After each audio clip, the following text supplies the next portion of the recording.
Welcome back to the podcast, the Bibliotherapy for Black Women podcast. I am your host, Amaka. I'm sure you've seen with the title of this episode that, first of all, it's a bonus episode, so yay. Secondly, I have been thinking of sharing a little bit of my writings with you guys for a little while, and I'll give you some backstory. So at the start of the pandemic, when everything was shut down, my program transitioned to Zoom. General sentiments were, on the sadder side, not so happy, a lot of uncertainty, a lot of wondering. I took it upon myself to try and figure out at that time what could elevate my mood a little more every day, what can make me a little happier every day that I could do within the confines of the restrictions that we were living in, it being the height of the pandemic around May, June 2020. So I started to read again. And I guess you can say taking that back up at that time, though I did not know it, was one of the seeds that were being planted for the birth of what would ultimately become this podcast. So I started reading again. And also, too, there was one assignment we had to do for one of the classes that I had to take called mental health assessment. My professor of the class would always try to kind of make things fun, however she could. So she assigned us this book called Where the Crawdads Sing, and we had to read it as part of our curriculum.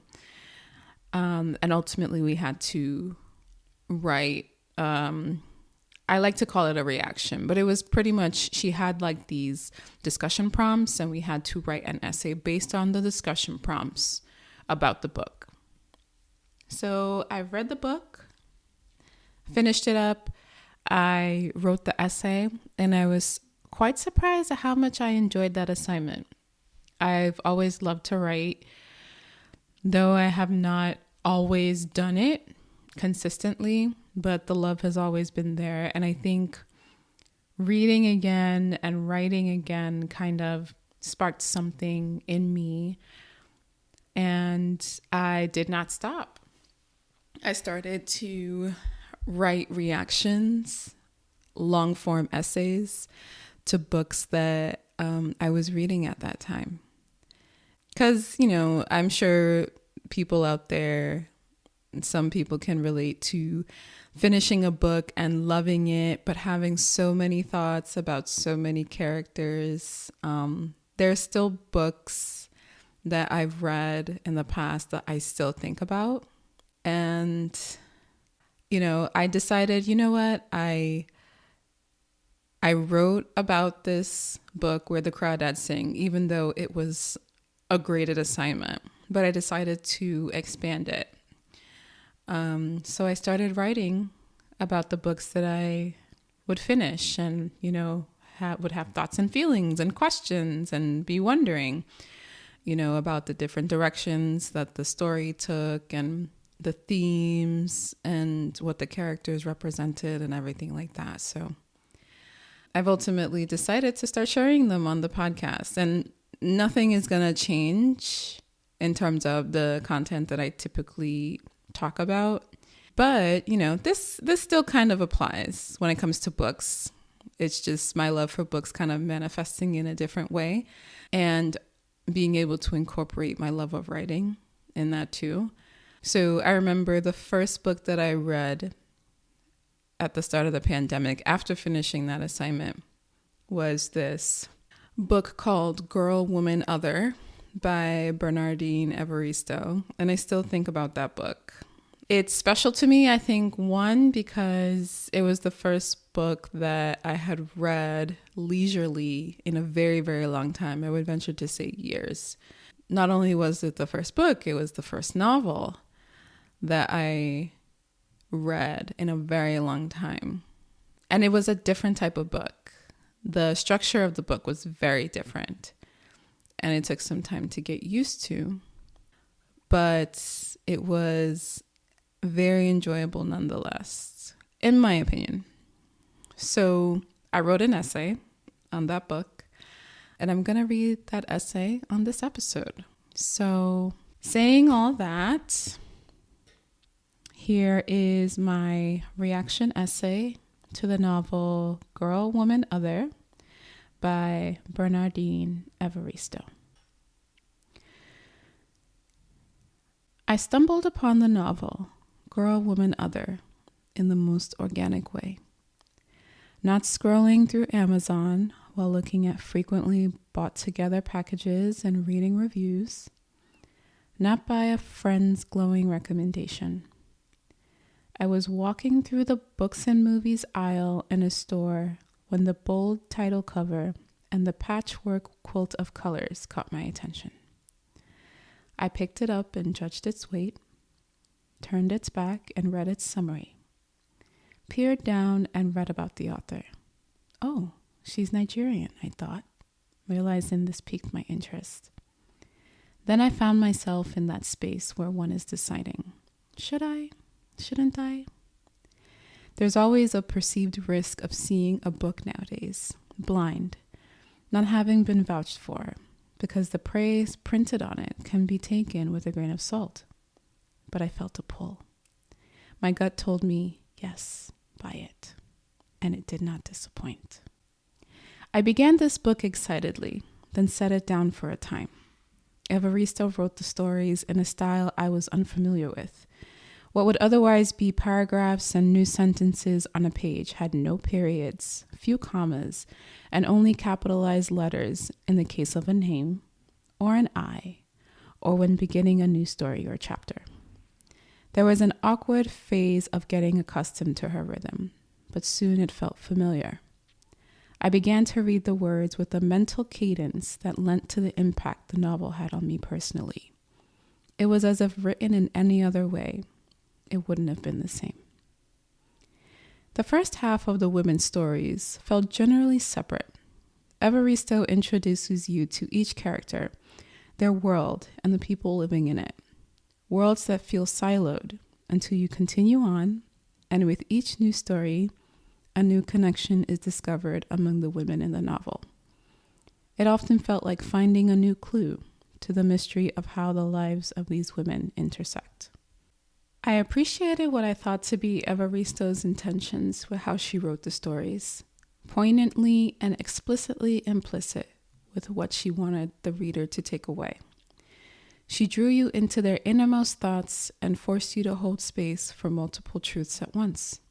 That yes, readers might judge Winsome for having an affair with Shirley's husband, but Winsome, despite older in age, still loved men and loved sex, and was not to be dismissed as no longer having the desire for passion or pleasure. Bumi, an older Nigerian widow and the mother of Carol, is written to have had a very cultural view of her life and how she wanted Carol to live. Later on, however, she begins an initially platonic relationship with her employee, Omofe, that soon turns sexual. A woman like Bumi, traditionally, would never be encouraged to seek companionship again, let alone a romantic one, and with a woman no less. This takes nothing away from who Bumi was as a person. Still, a mother who wasted no time in reminding Carol she was Nigerian and not one of these tardy English girls who wanted her daughter to marry a respectable Nigerian husband in order to give her grandchildren. Personally speaking, one lesson I've learned in the last few years, through growth and reflection, is that two truths, no matter how seemingly polarizing or contradictory, can be valid at the same time. Penelope, who we are introduced to later in the novel, saw people of color as small and less than. With her job as an educator, she thought of the school as transforming into a, quote, multicultural zoo, and often would give white students milder punishments. Her view of her world and the people in it were colored with a clearly racist lens. She's not to be excused from her beliefs and actions, but in processing her story, I couldn't help but consider that her grip on her belief of superiority and seeing herself as better than is rooted in a need to feel worthiness in any way, even if it means through her whiteness. Learning of her adoption meant reckoning with feeling unwanted or unloved by the people one expects love from the most. For her to feel rejection as a girl and have it manifest in her adult life through the failures of her relationships, is it unreasonable to think that in her desperate need to feel acceptance, she would welcome it in this form at the risk of harm to others? Was there ever hope for Penelope to change? In the epilogue, Penelope, now in her 80s, discovers through ancestral tracing that she's 13% African and the lost daughter of Hattie, who was forced to give her up at a very early age of the novel. It's not hard to wonder what the trajectory of Penelope's life could have been if this was never the case. Penelope's relationship with oppression, whether she felt afflicted as a woman or perpetrated it as a white person, was one instance of a theme I noticed throughout the novel. Many of the characters were very sensitive to offenses of their lived experiences, but whether intentionally or not, were contributors to the marginalization of other groups through how they perceived others who were different from them. Shirley, who had a heightened awareness of the discrimination of Black students in her school, was found to have a bias against her longtime friend Amma, who has had many same-sex relationships. The book writes, she once caught Shirley watching Amma kiss a girlfriend at a party. The expression on Shirley's face when she thought she wasn't being observed. The woman is a closet homophobe, although Amma won't have it, says Shirley wouldn't be her friend if she was. Earlier on in the novel, Evaristo's description of Shirley's relationship with Amma, as a lesbian many can argue, parallels the impressions often held by white people for Black people and any privileged group of people towards those less so. They may tolerate them if there are a few degrees of separation, family, workspace, extended friend circle, and may even reach the point of liking the ones in their daily interactions. But the overall impressions of the group of people, deep down, is negative and discriminatory. The book continues. Also, Shirley doesn't meet many new people. Her social circles are from university and fellow teachers, whereas Amma makes new friends from the artsy world, practically every day, who also become Shirley's friends of sorts. Mostly gay, and while she doesn't get it or like it, she finds their unconventionality interesting enough to enjoy their company. So long as they're nice to her, and most of them are, they're a fascinating, artistic, and radical counterpoint to my more practical and responsible existence, she tells Lennox, who accuses her of being overanalytical. In Carol's story, the theme of anti-Blackness towards Black people in the United Kingdom as a Nigerian is seen as she uses every opportunity to distance herself from her perceived negative impressions of Blackness in British society. Her, quote, ghetto school friends, cheap hair extensions, wearing her hair straightened instead of in its natural state, dating white men, and eventually marrying one. Evaristo writes, she saw their futures and hers as baby mothers pushing prams, pushing fatherless time bombs, forever scrambling down the sides of sofas for change to feed the meter, like mum, shopping in Poundland, like mum, scrambling around markets at closing time for scrag ends, like mum. Not me, not me, not me, she told herself. I shall fly above and beyond. It is unfortunate that she felt, in order to achieve success, she must mute parts of herself to appear more mainstream and acceptable, as evidenced by her morning mantras. Quote, I am highly presentable, likable, clubbable, relatable, promotable, and successful. This plight is not unfamiliar to Black women in the workplace, whether in Britain or the United States or anywhere in the world. We carry a burden that other groups of people do not. Carol also carries the burden of the rape she endured and not feeling safe to tell anyone in her circle. One can imagine the trauma and lack of control that is felt and goes largely unaddressed, and how it affected Carol in other parts of her life, such as needing to feel control of her public appearance and perception, as a defense perhaps, and believing such will prevent an incident like that from happening again. Despite this, Carol has moments where she lets herself be, completely. She is described to have moments in her home, listening to Fela Kuti and moving her body, dancing freely with no shame or bashfulness. These moments, I believe Carol allowed herself so she would not break from the weight of the expectations she put on herself and that society puts on her. Evaristo makes a point to shed light on the variation in generational experiences the women had in the novel, which ultimately dictated what issues were most important to them. Racism in the stories of Hattie and Grace are much more overt compared to the next generation of women, like Shirley, Carol, Penelope, Alma, Dominique. And while it was still very important, the book implies the focus of this group of women being more in the lane of addressing the role of patriarchy in their lives and how they decided to navigate this reality, whether it was from a place of survival, like Carol, or from a place of rejection and abolition, and advancing the role of feminism, like Alma and Dominique in their life's work. We take it a step further with Yaz and Morgan, whose focus is centered on the lived experiences of non-binary and gender non-conforming folks, in advocating on behalf of them and the challenges they face. In the case of Megan, who later changes to Morgan, while on the journey of learning what identity feels right, Evaristo, in her fantastic work of highlighting the layers and complexities of privilege in the LGBTQ+ community, chronicles her introduction and developing relationship with Bibi, a transgender female. They meet online and begin to engage in oftentimes tense conversations about what it means to be transgender and withstanding discrimination and marginalization in an already marginalized group. Simultaneously, Bibi helps Morgan understand better herself as a transgender female, while providing support in what must be expected as one with a newly changed identity and seeking its acknowledgement widely.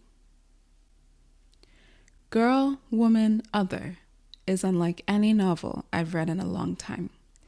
I'm yet to point towards another author's work, where the third-person narration of the novel serves as a character of its own, doing well to invoke in the reader such strong feelings about the lives of the women in this novel. Letitia comes to mind in this regard, a Black woman with a less than perfect relationship with her father, and because of this, makes decisions with different men over time that determine the direction of her life. With no acknowledgement or resolution to the pain and chaos that her father caused, he returns home after years, like nothing has transpired. Letitia's story, for me, was the saddest to read. With the sadness, I felt anger at the reality of Letitia and her family receiving no apology or admission of the pain they endured in his absence. The book continues. Then, Daddy turned up unannounced a few weeks ago. Letitia came home to find him sitting on his old armchair in the living room, as if he'd never left it. He was just as huge, his dreadlocks were more gray than black, and he had a big stomach. He looked at her admiringly, lovingly, when she walked into the room. It didn't work out with Marva. He missed his real family. Mom didn't look like she was going to kick him out anytime soon. It was as if her love for him was flowing back in uncontrollable waves. Jason and Jantel sat there, perched on the edge of the sofa, unaware of what to make of this giant who was their grandfather. Jordan had already decided, edged towards his grandfather, who reached out and put an arm around him when he was close enough to be cuddled. Jordan beamed up at his grandfather with such an angelic look on his face. She realized her youngest son needed her father in his life. I was emotional about how her story ended, but was reminded that such does happen in real life. This was my most poignant takeaway. Whether the stories make the reader feel affirmed or antagonized, they force the expansion and questioning of the dogma we may live by or subscribe to. Life can feel unfair at one moment and redemptive the next. What's important is remembering that the stories of the women in this novel, unfamiliar or not, relatable or not, are worth telling as they are. As always, I want to thank you guys for listening. I hope you enjoyed my essay on Girl, Woman, Other, a novel by Bernardine Evaristo. If there's anyone you think who may enjoy this episode or previous episodes, please share, please recommend. If this podcast or any episode has impacted you in a positive way, feel free to leave us a review on Apple Podcasts. Please follow and subscribe on all platforms. And again, thank you guys so much for listening, and I'll talk to you guys soon. Be well. Bye.